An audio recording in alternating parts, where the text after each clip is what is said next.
All right, I think we're live. It says I'm live. Hopefully you can hear me. Looks like everything's good on my end, but if you cannot hear me, please let me know in the chat. Sometimes I mute myself. So, hi, welcome to this live stream, live Q&A about intermittent fasting, weight loss, stuff on the weight loss journey that's maybe, contingent to that, or contingent? Not contingent. That's the wrong word. Tangentially related. I think that's what I was going for. So my name is Kayla Cox. For those of you who maybe don't know me, 6 Miles to Supper describes basically how I lost 80 pounds with intermittent fasting. Although I did a lot of different windows with the fasting, starting out, I started out with very, very short fasting windows, slowly worked my way up. I was very afraid as a woman to fast longer than like 14 hours for the first about the first year almost. Towards the end of that year, I started getting a little bit braver and I was like, okay, I'll do a 16-8. And so, but I didn't lose much weight that year. And eventually though, I got to the point where I was fasting consistently. I pushed it out further and further until eventually I got to OMAD. So 1 meal a day. And my 1 meal a day was supper. And I also walked 6 miles a day as my exercise, just a slow 6 mile walk. And so that's how I did intermittent fasting. I'm a dirty faster. I don't really like that term, but apparently that's how it's referred to other fasters refer to what I do as dirty fasting, because I will allow myself things like coffee with half and half. That was the main thing I had in the fasting window. That's how fasting was enjoyable for me. If I could have my coffee with half and half, fasting was easy. And so that's what I do. So thank you guys for joining. And it looks like we already do have a question. So if you do have questions, just pop them in the chat. And also to let you know, I also have a podcast that I do in addition to all these videos, and you can actually listen to it on here on YouTube. I was able to you can link up the RSS feed now, so if you haven't previously listened to those, there's I think it's the most recent 100 episodes that are available, so you can just listen to those. Yeah, so or you can just listen to it on your favorite podcast player. And I try to do those on a regular basis, although from time to time things just get pushed and I have to just kind of, do what I can. Thank you, Alina, and all the insiders out there who are joining in. Just to let you know what an insider gets on this channel, you get access to the Discord server, which is a place where you can come hang out with other like-minded fasters. I also hold office hours on there on Wednesdays after the live Q&A just for members. So, so that's what you get. All right, so looks like Jennifer Birkland, and thank you, Jennifer, for being an insider. She asks, what can I do to help work through the nausea and headedness when waiting for my window to open? I am very in need of fasting. Okay, so Jennifer, great question, because a lot of people do experience that. Because not everybody finds fasting as easy as some people do. It really does seem like there are bodily tendencies, and some people have an easier time with it and some people have a harder time with it. The good news is that you can get used to it. Your body most people's bodies tend to adjust over time. But if right off the bat you're having nausea, my opinion would be you're maybe trying to be a bit too aggressive. So what happens for a lot of people is they're in a really big hurry. They want to lose weight. This was my tendency. I always struggle with my weight from the time I was a kid up until about the age of 30. I always struggled, and whenever it was time for me to lose weight, I was always in a really big hurry about it. I didn't want to wait on the weight to just kind of slowly come off. I wanted big results right away. And this always led to really unsustainable changes, meaning I would do things that would, yes, help me lose weight, but that also made me miserable in the process, which is not good because you won't stick with it. And if you don't stick with it, whatever you're doing, then you're going to put the weight back on. You have to permanently change your behavior around food. That does not mean that you always have to do intermittent fasting. Different things work for different people, but ultimately you do have to figure out a way to permanently change your behavior so that you eat the appropriate amount of food that will maintain the weight you want to be at. Okay, so you're feeling nauseous. Usually what that means is that you haven't eaten enough food. And so what can happen is, you know, like I was saying, you're maybe trying to be a bit too aggressive, and plus your body's just adjusting. So what I would recommend for somebody who's just starting out with intermittent fasting, cut off your eating time at a reasonable hour. Okay, like if you're the type here, and I'll tell you how I did it, and then that way maybe you can kind of compare what you're currently doing as a new faster to how I went, you know, how I approached it. So I always wanted to feel very doable, and so I started out with a very, very short fasting window. It was like I said to myself, okay, I'm not gonna eat after 10 p.m. because I was a snacker. Like I was in the habit of staying up really late and snacking in front of the TV. And so I would do that. So I said, okay, I'm still going to snack in front of the TV, but I'm not going to eat past 10 o'clock. And then the other side of that was I will not eat breakfast before 6 a.m.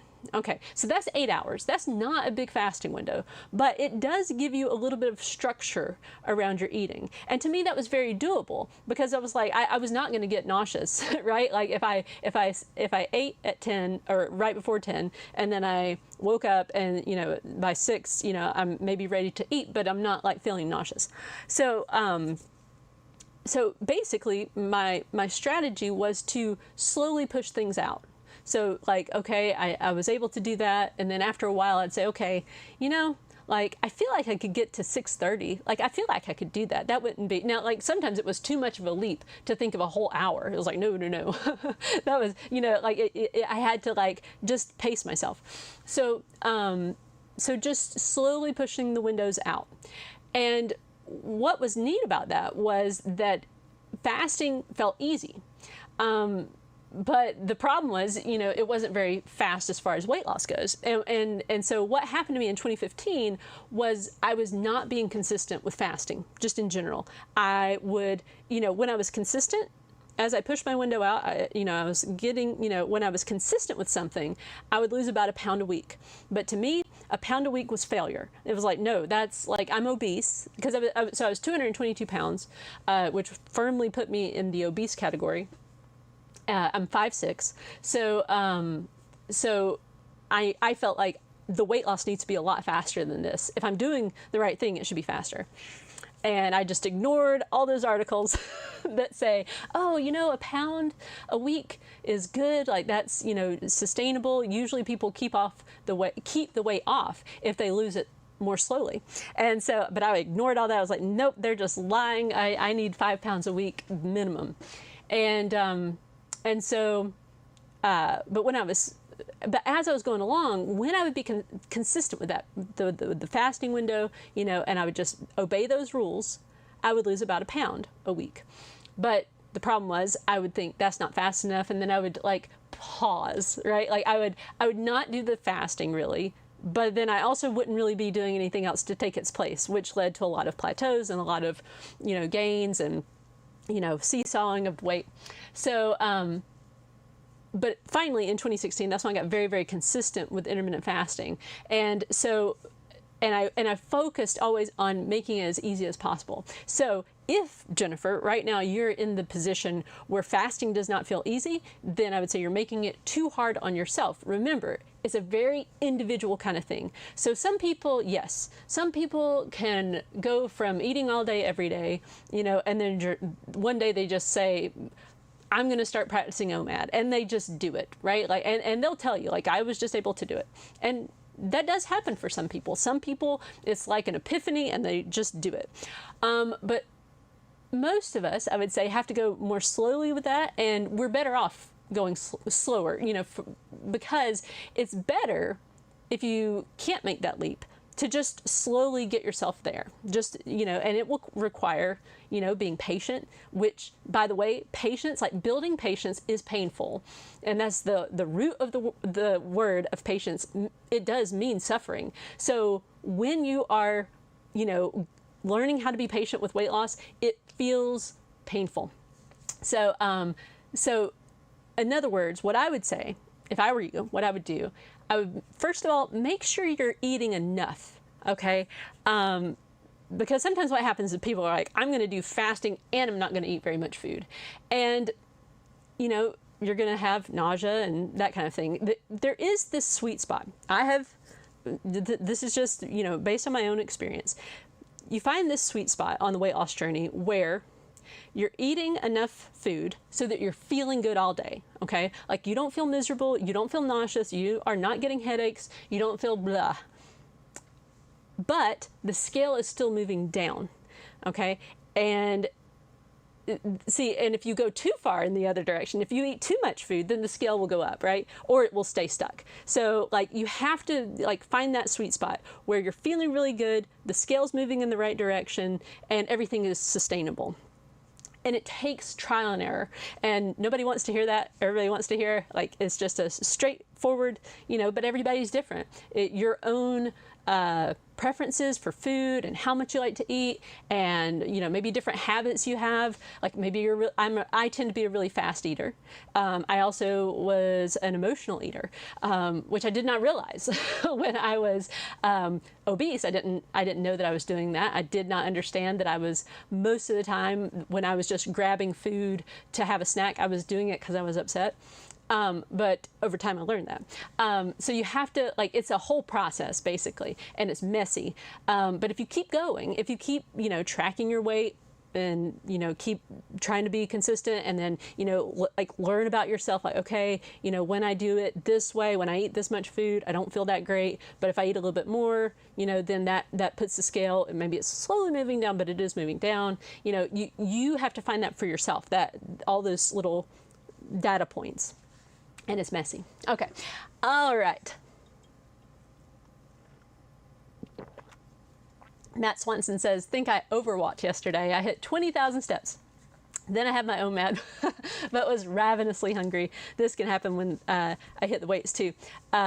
Yes. So that is a thing for sure. Like when you up your activity level, then you get hungrier, or at least I do. I imagine that it's a kind of another one of those things that varies based on each person, but I would say I've experienced that too, especially the weightlifting thing. Like I definitely notice an uptick in my appetite on days where I lift weights. And no, I don't currently lift heavy weights consistently. I do have some weights.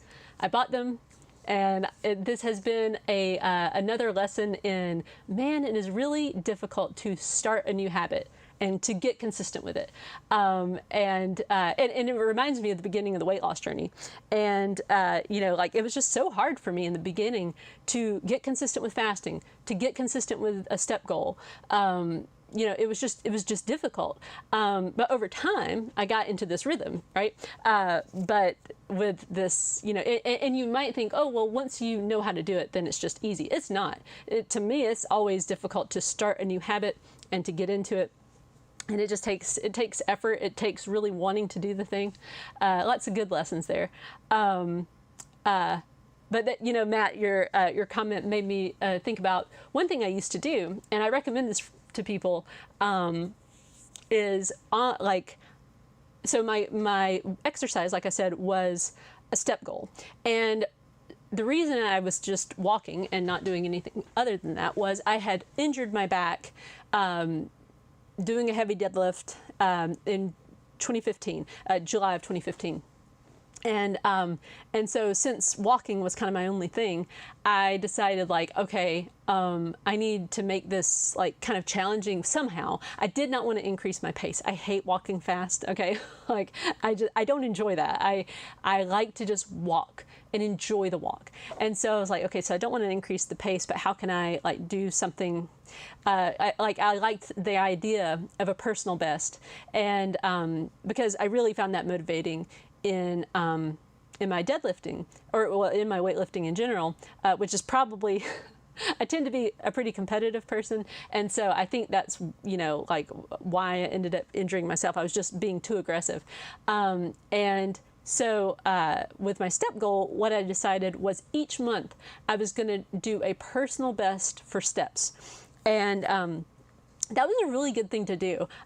When at the time I didn't realize that it would be so helpful, but it really was because so when you're first starting out, like, so for me 6 miles was about 14,000 steps. So in the beginning, 14,000 steps seemed like just a ridiculous amount of steps. Like it was like, that's so many. Like I couldn't, I was like, it just felt really intimidating. But as I started hitting these personal bests, it started changing the way I would look at the 14,000 steps. So like, I want to say my best day was like my best personal best was 28,000 steps in a day. Eventually, though, I did do 100,000 steps in a day. But that year it was like 28,000 steps was my best, and it just made the 6 miles seem so much easier because it was like, oh yeah, like compared to the 28, this is nothing. So it can be helpful to occasionally exceed your step goal like that.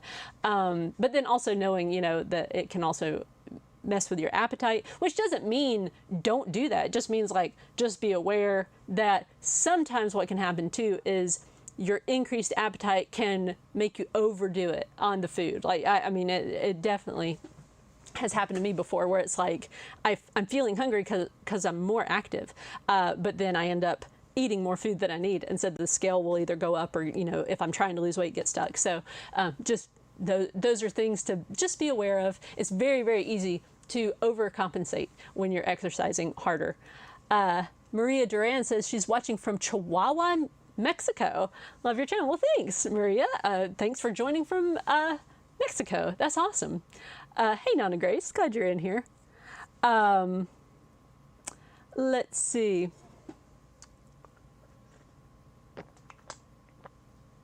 Chris is in here baking sourdough. Awesome. I still have not baked any sourdough. I love to bake bread, and sourdough is probably my favorite kind of bread to just eat. And I've never tried making it. Isn't there, I think you have to have like a mother, right? I have a mother, but like a starter, I think, and I've never gone through the trouble. So Carissa says, tell us about clothing changes. When should we buy new clothes? I like to be comfortable. So, okay. I like the idea of burning the ships. So what I mean by that is when you find that you are out of a certain size of clothes. So like, or I wouldn't even say a certain size. I would say as soon as you find that, you have that pair of pants and they're really just too big, that you could really go down a size. And that size, by the way, would be comfortable. Because there is that kind of no man's land where you kind of think, I could squeeze into a, size down. Don't do that. Like you want to be comfortable. But if you keep those clothes around that were, you're when you were at bigger sizes, then it's like an invitation to regain the weight. That's how I looked at it. The idea is was it Cortez? I think it was Cortez. He was this Spanish explorer, and they landed, and they were going to explore. I can't remember now where they were going to explore, but I think it was somewhere in South America. But so they landed, and they were going to explore this area, and the guys saw the ships, and so he ended up, what he actually did, like the ships, in other words, the guys were wanting to go back. They were like, this land, it was too, felt too dangerous or whatever. And so they saw the ships just sitting there in the water. And so Cortez sank some of the ships. But for whatever reason, historians wrote it down as burn the ships at one point. But to my understanding is what actually happened is they sank them. But the point is, the lesson is, sometimes it's good to burn the ships, to sink the ships. In other words, there is no easy way back. And I think that's a really good idea, and the reason for that, okay, let me preface this by saying this is all assuming that you are not being too aggressive with your weight loss and you're like doing unsustainable things and you are not really committed to keeping it off. Okay. Like, because you're like, well, I don't really know, or, you have to be sure that you're doing the sustainable things, and you'll know that, right? Like, you can be honest with yourself and know, like, yeah, I'll stick with this, or no, I won't. And so, if you do that, if you get rid of the clothes that are too big for you, it makes it harder to regain the weight. It's really easy to regain weight once you've lost it, okay? I would say most people who have a weight problem, they can gain weight more easily than some other people, okay? Like, my husband is the type of guy who struggles to gain weight, okay? It's really hard for him to gain weight. Now, is that a metabolism thing? No, I think it's actually just a behavior around food thing. He tends to be the type of person who can't really eat when he's stressed. He moves around all the time, like he's got a lot of just energy, and he can't really eat a lot of food at one sitting. But I'm like the opposite of all of that. So it's really easy for me to gain weight. So I have to be aware of that. So if it's really easy for you to gain weight, and you also have no real pain associated with, say, the first 30 pounds, because you'll probably continue to fit sort of into those, clothes, probably about 20 to 30 pounds, before they start to really get tight and really, like, where it's like a slap in the face, like, okay, you're going to have to go, shopping. So, but if you get rid of those things, it's just going to be easier for you to keep the weight off. It'll make it a little bit painful on you, because, like, as the clothes get tighter, you're going to be like, okay, I gotta like tighten up a little bit, because it's really I can't overstate how easy it is to fall back into old bad habits. That's why I wrote this book about the Laid Back Guide to Weight Loss Maintenance, because it's just really easy. Even if you know what you're doing, even if you've done it in a sustainable way, it's just really, really easy to let bad habits kind of like creep back in, and you can just do these little things, and it's death by 1,000 paper cuts. So, yeah, I do have a link to that. I should probably put it in the chat, but so let's see here. Yeah, I'll put that in the chat, and then.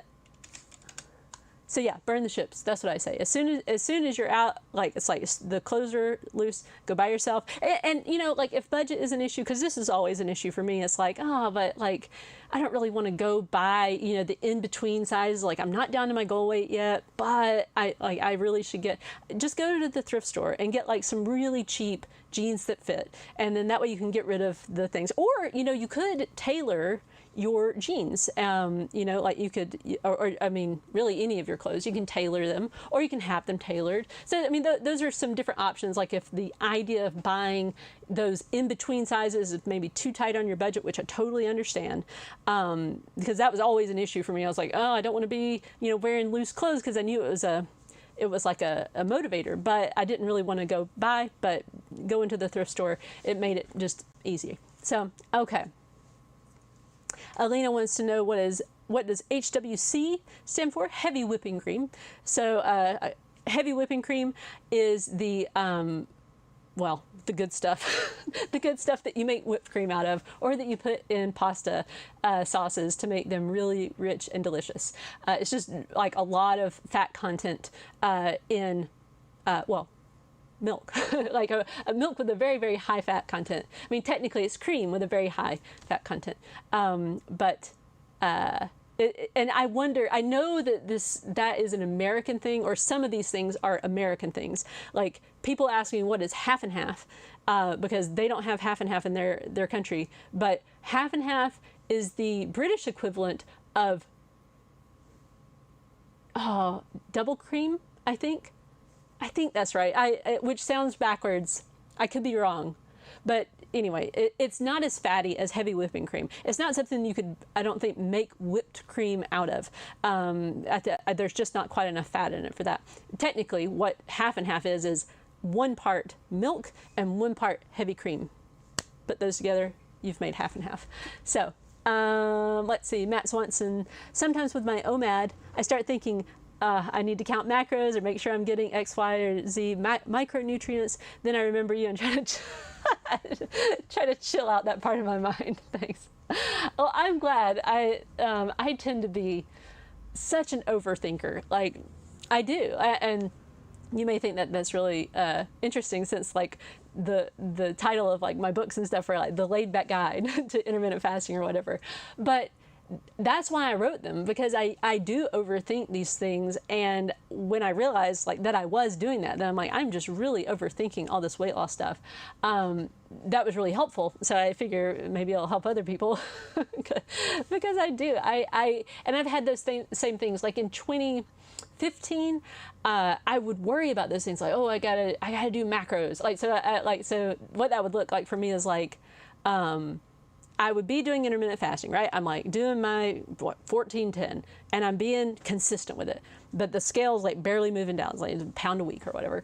And so I'd think, oh, my problem is I don't have my macros finished out, and I need to like cycle my carbs or something.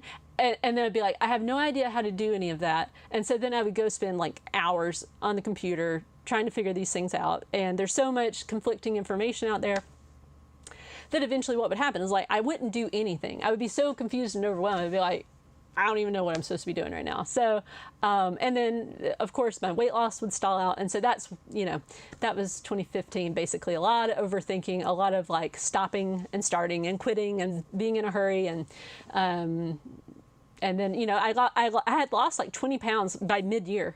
But then I ended up hurting my back, and then I was like floundering for about 6 months. If I remember correctly. Yeah, it was about maybe 4 months or so. Just floundering, just like not knowing. I was ready to give up in December of that year. I was just like, I feel like I'm working so hard. Like, I was going to the gym every day.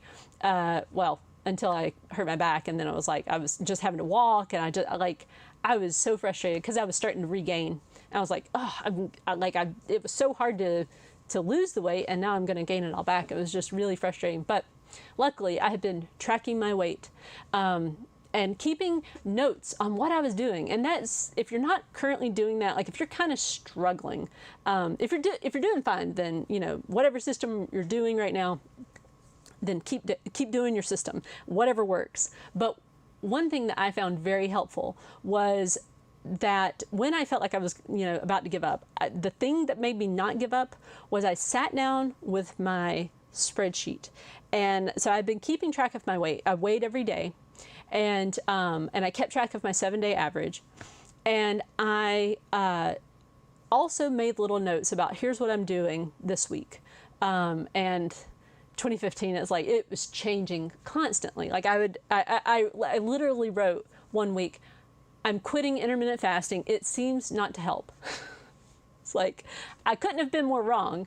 So sometimes you're going to be wrong in your notes. But the point is, like, when I looked back over the course of the year, though, I was sitting there in December and I was looking at the year, and I was like, actually, when I'm being consistent, the scale is moving down. It's all these quitting and changing things and macros and all this that's confusing me. So I was able to realize, like, if I would have been happy with 1 pound per week, I would have lost 50 pounds, probably, But I had thought it was failure. So I kept trying to, get in a hurry and do all these things. And it was a mistake. So hopefully I can save you guys some time. Alina, I only started maintenance early last week, but it feels like a lot. Let's see.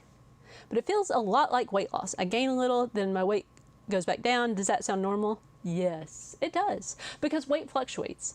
A normal person's weight. Now, and if you've been tracking your weight, then you'll know like how much your weight normally fluctuates, right? And that's different for everybody. Okay, so that's not when I say 10 pounds, I do not mean that everybody is absolutely 10 pounds. There are some people that fluctuate more than that, some people that fluctuate less than that. But generally speaking, the average human's weight, my understanding is it's about 10 pounds. Okay, so at any given moment, right, like in a year, your weight will probably be in about a 10-pound range. We're talking daily weights. We're not talking about 7-day average, okay? 7-day average, for anybody who is not familiar with that term, it just means you take your, like the past 7 days of weights, you add up those numbers, and you divide by 7. And so, and I have a free weight tracker on my website. If you would like that, I'm gonna send you to freebies. It's in the chat. Like, so there's a whole bunch of freebies on my website. You don't have to give your email address or anything. It's just, you can just straight up download them.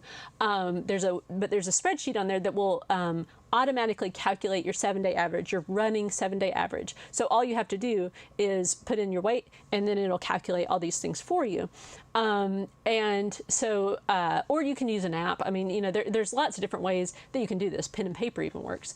But the reason why the averaging is helpful is because it can give you that long range vision of what's going on. Because your weight is going to fluctuate. So so a good question is, how do you know, right? Like, how do you know when it's like a normal fluctuation versus when do you know that you really are gaining? And one way to kind of tell that is by paying attention to your 7-day average and how it is trending over 6 weeks of time. So Alina, you're not currently at that point where you have like a good 6-week look back in maintenance. So be patient with that. And but it's normal for your weight to go up and down, especially for women, by the way. Like, we have a cycle, a monthly cycle. So our hormonal cycle can definitely affect what our weight is doing. It also affects your appetite. So that's another thing to be aware of. You may, in certain parts of the month, find it harder to eat the right amount of food because your appetite increases. So just be aware of all that. Like, there's a lot of different factors that you kind of have to just learn to deal with, kind of think about and take into account. And so, like, you know, if you track your weight and you're a female, you'll probably notice that your weight is up a little bit, you know, by maybe 2 to 3 pounds during your cycle. That's not across the board for everybody, but it's just kind of a general thing that kind of happens. But then other parts of the month is going to be lower on average, you know, like, so it all evens out. But just, you kind of have to keep yourself sane, because the real danger that happens is like, you're doing everything right. In reality, you're losing weight, but the scale is like, you know, you have some water weight going on. So like, you're actually, if you'll just hang in there, continue to do those things that you need to be doing, you're going to be fine. You're going to continue to lose weight. But it's just when you get in a hurry, it's like, oh no, like my weight's up by 2 pounds today. Like, single day weights, it's not that they don't matter at all. They matter, but they can be so wildly fluctuating that it can be really difficult to know what's working and what's not. But instead, if you will just pay attention to your 7-day average and what it does over about 6 weeks of time, it should give you a good indication of what's going on. So, but there's a lot of guesswork. There's a lot of guesswork in maintenance also, Alina. So, so there's a lot of guesswork, but one thing that you said is like, it feels a lot like weight loss. And it does. I mean, and I think what you meant is like, because your weight just kind of goes up and it goes down, and it's like, but that is kind of what it's like. I mean, and also, your life is probably going to be a lot similar to, you know, like what you were doing. You probably aren't changing, you know, wildly changing things. So it's like, you know, And this is why it's so important, by the way, everybody, to have a plan that you enjoy, that you're not doing things that are making you miserable and all that. Because then if you do that, you're going to be, setting yourself up for misery for the rest of your life, which you will not stick with, okay? Like, human beings tend to move away from pain and towards pleasure. And so, like, if your plan is making you miserable, you may be hanging in there with it for a little while, but if you're just miserable, it's going to be really hard to stick with it over the long term. So, but the good news is you don't have to be miserable. Like, you can make weight loss enjoyable. That's what I did. And you can do that in maintenance too. There's a little bit more freedom in maintenance, but that freedom can also be the challenge in it, because you don't have to be as consistent, and you can try new things that, things that are different. And it's just a matter of like continuing to hold yourself accountable, which I continue to weigh. That's like one big tip for maintenance: continue to weigh, continue to track, pay attention to those things. So D. Chris said, needed to hear that today. Thank you. Oh, well, I'm glad I said it. Let's see here. Oh, hey, Regina. Glad you're here. Thanks for explaining the, Alina says, thanks for explaining the heavy whipping cream. I'm a fan of dirty fasting. I like a splash of oat milk in my tea while fasting. Yeah. When I first started fasting, here's what my coffee looked like. It was a tablespoon of sugar. Yes, a tablespoon, not a teaspoon, a tablespoon. That's 3 teaspoons of sugar for those who are keeping track. And then plus enough enough half and half to make it turn the right color for me. And so that's what my coffee used to look like. Now, when I was doing like, this was like in 2015, I got it in my head like, having that sugar in there is probably going to make fasting more difficult. Because I had heard people saying stuff like that, like, oh, it'll make fasting more difficult if you do that. So I thought, okay, well, I won't do that. So I decided, I couldn't just jump to no sugar. So I decided, like, okay, I'll keep the cream, but and I tried to do bulletproof coffee for a few days there, but I did not enjoy that. It was like an oil slick on the top of my coffee. I couldn't get behind that. So I did that, like, just the step by step, like, slowly weaning myself off of that sugar in the coffee. Now, I am not low carb, okay? Like, I was only trying to do this in order to, like, make fasting easier. Did it make fasting easier? I don't think so. Like, I don't think it really made a difference having the sugar versus not. That's just my own opinion. Because ultimately, and this is my, my opinion, which I think is backed up by science, but you'll hear people who will definitely argue with this. My opinion is it's all about calories, okay? Like, ultimately. Now, you don't have to count calories. I do not count calories. I hate counting calories. I find it very annoying. And I've tried in the past doing that, like trying to be consistent with that. And I got so obsessive, and I was weighing and measuring everything. I was resenting it like crazy. So I don't like doing that. But ultimately, my opinion, the way intermittent fasting works is it just helps you to eat the right amount of food, the right amount of calories. So whether your calories are coming from carbs, or whether they're coming from protein, or whether they're coming from fat, you can lose weight or gain weight on any of those. So you just have to find what works for you, what you feel best doing. So Carissa says it's easy. The mother is easy too. You have a simple, no measuring recipe. Oh yeah, please do. Please post that, because are you in the Discord? If you are in the Discord, you can post it there. In the Discord server, we have a place for filling the void. So that's just where we post about, like, different things we do during the fasting window to make fasting easier.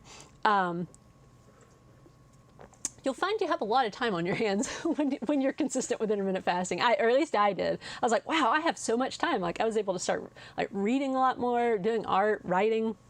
Just, it's amazing how much time you have. Apparently, I procrastinated a lot with food. Like I would just like, oh, I need to do that, but first let's have a snack. So Sample MM, good to see you on here.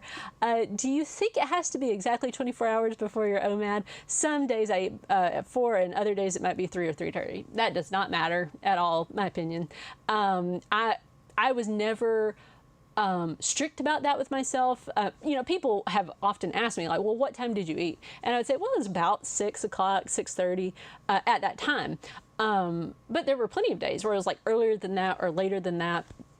And I never found it made a difference because ultimately, again, like to me, my opinion, now, and I mean, and I think if you chafe at that idea that like it's not about calories, I think the studies that are being done in metabolic chambers are really interesting because I mean, they are able to really like figure out how many calories are you actually burning, exactly how many calories are you intaking, and what is your weight doing.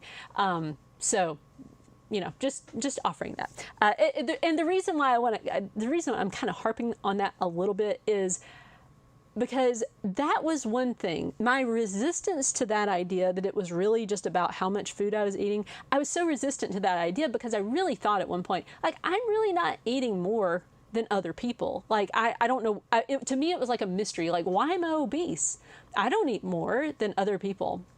You know, like, it like really didn't make sense to me. But the more I really just accepted it, just like, okay, if the scale's moving up, I really am eating too much. Like, that's all it is. I'm eating too much food. When I did that, like when I really got that through my head, that's when I started having like really consistent results. And anytime, and by the way, in maintenance, you're going to have times where you're going to like gain a little bit. Hopefully, if you continue to weigh, then you shouldn't let it get too far out of bounds, right? Like, because if you're continuing to do that, then it's easier to say, oh, okay, I see that trend. Now let's, you know, correct course. But you can psych yourself out. You can play all these head games with yourself. Oh, well, maybe my intermittent fasting has slowed down my metabolism, or, you know, like whatever the thing is, you can really overthink it. And you can really sabotage yourself. But if you can like, just keep it in your mind, okay, if the scale's moving up, it means I'm eating too much. It's like a really simple thing. Then it can really help you, because then you can just really focus in on that. Like, I need to eat a little bit less, just a little bit. It's just a tiny little correction, okay? You're just eating like a little bit more than you normally would have. So it's really not that many calories when you look at the difference between, say, you know, gaining, losing, and maintaining. Even just gaining a pound a week, it doesn't take that much extra food. Or, you know, like gaining, you know, 10 pounds in a year, it takes barely any extra food. So it's like this, it's, you know, it's doable. You can do it and you don't have to count calories, but yeah, it's a nuanced kind of a thing. So, so the point is, when you start to focus too much on the timing of the meal, like, oh, yesterday my OMAD was at 3 o'clock and today, you know, here I am, it's 2:30. Should I wait 30 minutes? To me, that's overthinking it. Now, like if you're in a situation where it's like, I want to build discipline and I know that I can hang in there till 3, okay, like go for it. But what I mean is, it's not really going to affect anything when it comes to your weight loss. What really counts is how much you eat at that meal. So whether they're 24 hours apart or whether they're 23, you know, or even if they're 20, you know, ultimately people can lose weight even without intermittent fasting, right? It's really about what can you do and be consistent with, and what gets you to eat the right amount of food. I tend to be the type of person who, I like big meals. I have a bad awareness of how much I've eaten that day. If I'm eating multiple times, I forget how much I ate. I always feel hungry. Like, or I shouldn't say I always feel hungry. I always feel like I could eat. Like, it's just like, yeah, like if you suggest a snack to me, I'm on board, you know, like it's, I don't know, not everybody is like that, but I am that type of person. So that's one reason why intermittent fasting is such a good idea for me, because it gives me these natural boundaries around food it's time bound, right? And so it gives me enough structure with my eating. Some people need that, and I'm one of those people. So yeah, so don't overthink it. That like, don't stress yourself out over that kind of thing, because it won't really make a difference. Or I should say, it will make no difference. I'll be firm on that. It won't make a difference. D. Chris says, that's why I love OMAD, because it's simplicity. There's no need to count and measure. Yeah, that's what I found too. Like with OMAD, it's like, it's really hard. And here is one thing. It is really hard to eat too many calories if you just eat once a day. Like now, is it possible? Yes, you can gain weight on OMAD. Like if you sit there and you just pound the food down and you overeat, so you eat more food than your body needs, you can gain weight. And see, this is the thing that some people get really frustrated, because they'll say, well, look, I'm doing OMAD and I'm being consistent, or I'm doing a 16-8 and I'm being consistent, and I'm even doing a clean fast, and like the scale's not moving down, or the scale, I'm gaining. But it really comes down to how much are you eating at that one meal, or at that, in that window. It's one of those things, it's not a magic bullet. There is no magic bullet to weight loss except for eating less food than your body requires.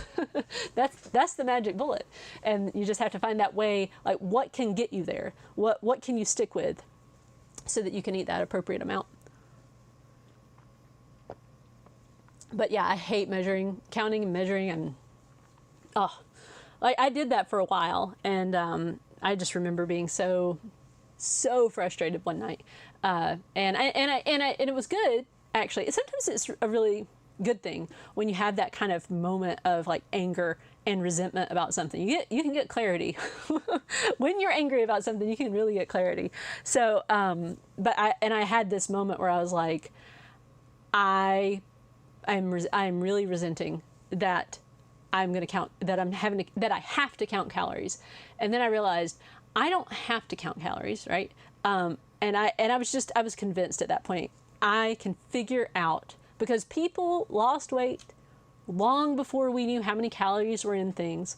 So I really got just really stubborn about it. I was like, no, I can learn how to eat the right amount of food. I can pay attention to how I feel after meals, paying attention to just how full do I feel after a meal? How full or how hungry do I feel during the fasting window? And, how am I feeling just in general? I found that if you just pay attention to those things, and of course, what the scale's doing, because you might be feeling great, but you're gaining weight. So, but just like paying attention to those things, the scale, how full you're feeling after the meal. You don't want to feel overly full. And how are you feeling during the fasting window? You want to feel good, but you do want to get hungry by the time it's time to eat again, because that signals that you've depleted your body's stores. So, but yeah, and you don't have to measure, and you don't have to count. The only people I would recommend really, and by the way, I should have opened with this. I am not a doctor. I am not a nutritionist or a dietitian. Okay. I'm just a regular person.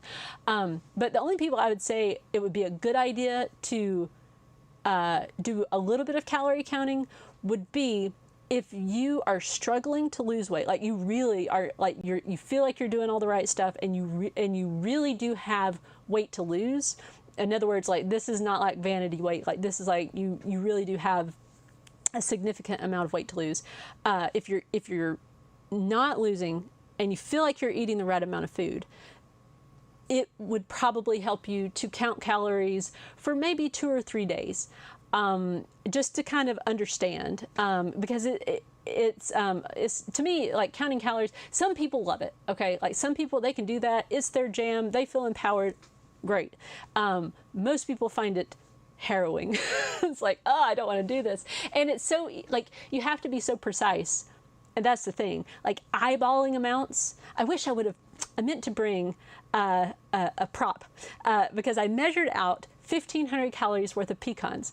And the members only live, we were talking about nuts and how easy, like how calorie dense they are. Like if you are the type to snack on nuts, and you're not losing weight, it's, like cut those out. Or at least, just know that you're getting a lot more calories than you probably think you are. But I mean, this was like, I just put it in a snack bag, okay? And it wasn't even like packed full. It's 2 cups of nuts, okay? 2 cups of nuts, if I'm remembering correctly. Yeah, 2 cups of nuts is 1,500 calories.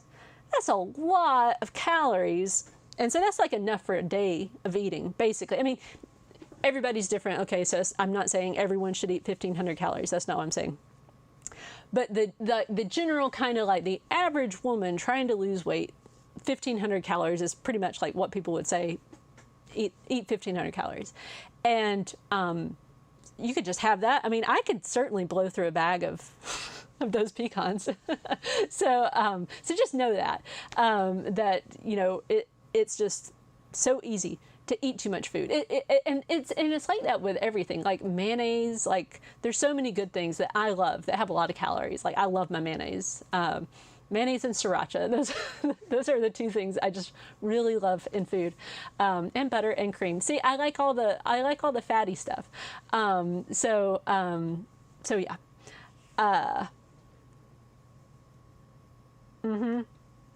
Yeah, Alina says that she loves OMAD because she doesn't have to stress about times. She can have brunch one day and then dinner the next day, and she doesn't have to worry about it. And that's another thing. It can be so flexible.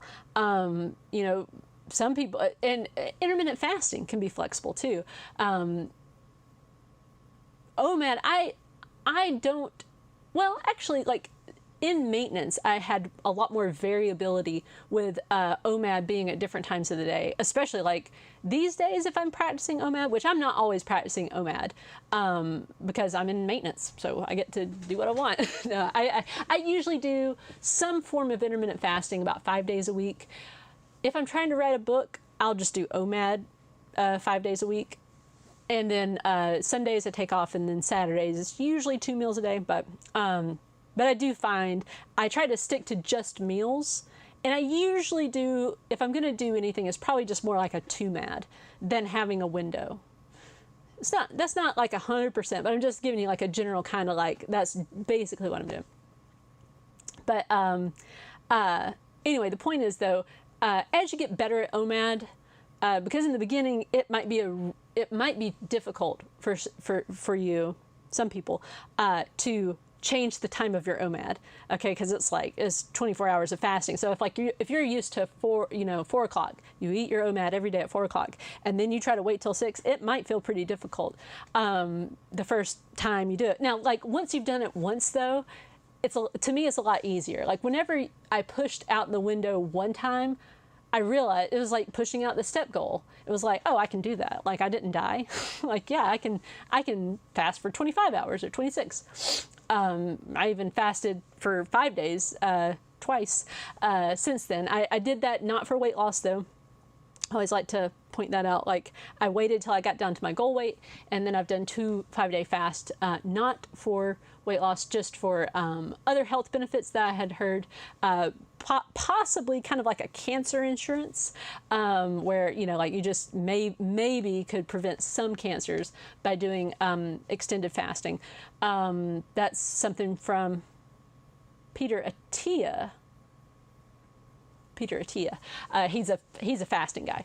But anyway, so the point is, and then once you've done a 5-day fast, then OMAD feels like, wow, that's just like really easy. Doesn't mean you want to do it all the time, okay? But and that's the thing too. Like in maintenance, you get to have this freedom to do, to try different things, and which is nice. You get a lot more freedom in maintenance, and and you can have a lot of freedom even on your weight loss journey. The main thing is just writing enough freedom into your plan so that it feels easy. Like I take holidays off. I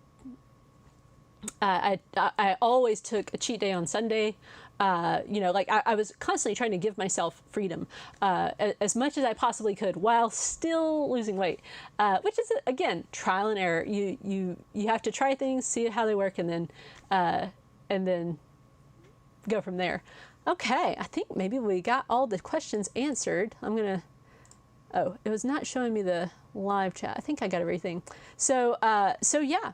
So thanks for joining me. I'll put a link to my various and sundry things.